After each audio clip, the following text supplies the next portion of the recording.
other things you can do in the fashion industry and make bank without being a fashion designer. I know a lot of people shun the retail side of fashion. You can do a lot in retail. You Yeah. can be a buyer. I've done visual merchandising where you go and style a store. You can just sell regular retail. And I know the newest thing, other than being a designer, is to be a stylist, which again is a great career and you can make a lot of money, but you are going to have to kick, scratch, and claw your way to the top because unless you are besties and grew up with a major celebrity, it's Yeah. really hard to break into fashion styling. You could be a personal shopper if you just love to put outfits Yes. together. A lot of the Yes. upscale department stores have personal shopping services. Look into a Women's Wear Daily or look on fashioncareers.com and just see what some of the other ways into the industry are other than being an actual designer. And you're talking about the retail, and the first thing that for stylists that comes to mind is there's a movie called Scatter My Ashes at Bergdorf's. They actually discuss her career at Bergdorf's as a stylist and Mm. how she goes about the process. This woman has been there for such a long time. She's a really good personal stylist. You actually will see a lot of different roles being played out in the Valentino. You'll see the trend person come in and Yep. they're showing them colorways and they're showing them prints. Things Michael Kors and Louis Vuitton. He actually shows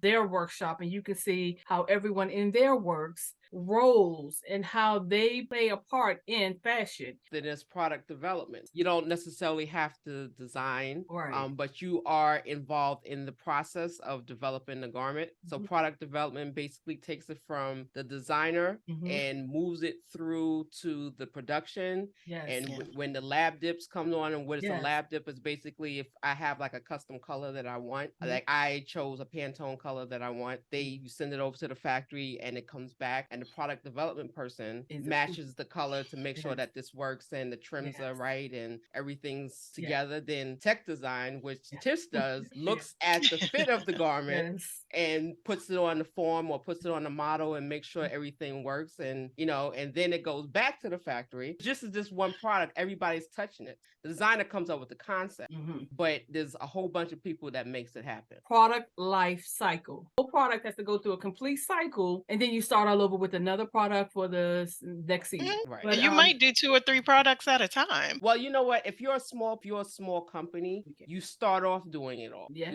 Yes. But you do have sometimes you do have contractors depending on what your volume is. So if you love to travel, look into production because you get to travel. But usually with production, they ask you to speak a different language. We get a lot of Pakistan and Yeah, Bangladesh, even Mexico. Yes. even now exiles Yes. Mexico, Central America, Yeah. a lot of things in Guatemala. So learn a language. The representatives speak English, but the people actually doing the work who you need to communicate with may not. That's why the tech pack is so important is because Yes. people who don't speak English and don't read the language, they look at the pictures, and then they go off the pictures. So if your picture's wrong and your description is right, they go off the pictures like, why was this wrong? It's like, well, Right. that's what your picture does. It's full circle, Yeah. but it really comes back to that production and that tech pack. Everything that you do is going to start with a really good technical designer Yeah. keeping you in stitches. I would say the person that manages the showroom and also who manages the factories. And because the showroom assistant, so once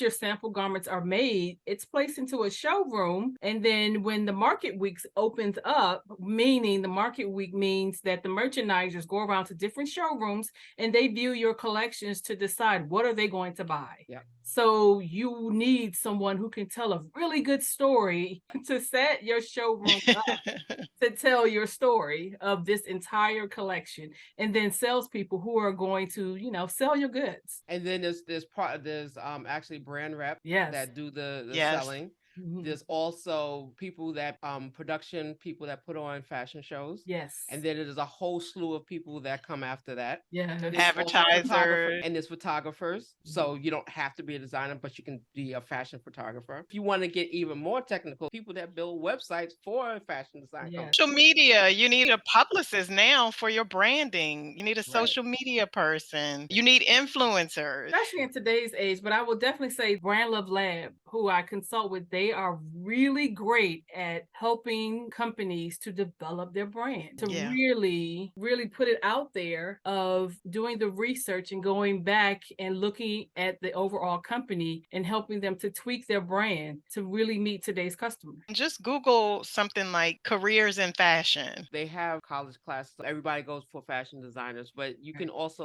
see other majors. There's other things that you can get degrees in. I think like FIT has a global channeling or something of that nature, where actually for fashion, doing global.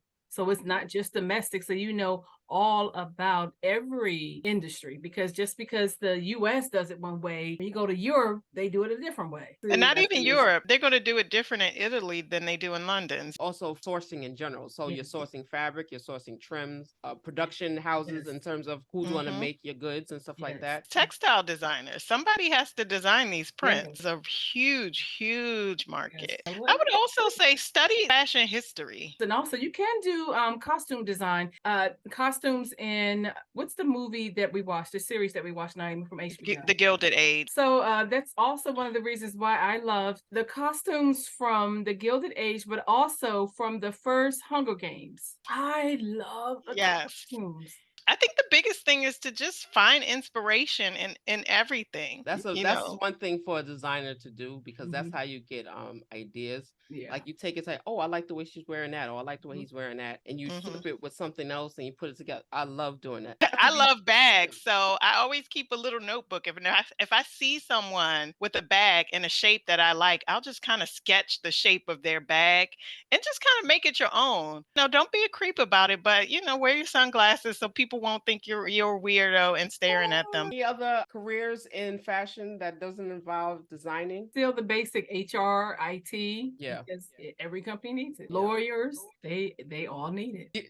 There's perks to working in the industry. I mean- You can work in IT or HR, Yeah. but you can still get the clothes from the Discounts. company. But be inspired by fashion shows. Just look at behind the scenes. Makeup artists, hairstylists, And also, if you can, volunteer, because they do accept volunteers Mhm. for volunteer. some of And the internships. fashion shows, Fashion Week. Anybody can think of anything else, please list it in the comments, or tag us at Designers Plants and Coffee on Insta. Hang in there. You will find where you belong. And I would say think about the thing that you do so quickly, so freely, and actually ask the people around you, because they may Mhm. actually be able to help you to say, okay, yeah, you might be a good fit for that, or you do not have the temperament for that. They'll be honest with you.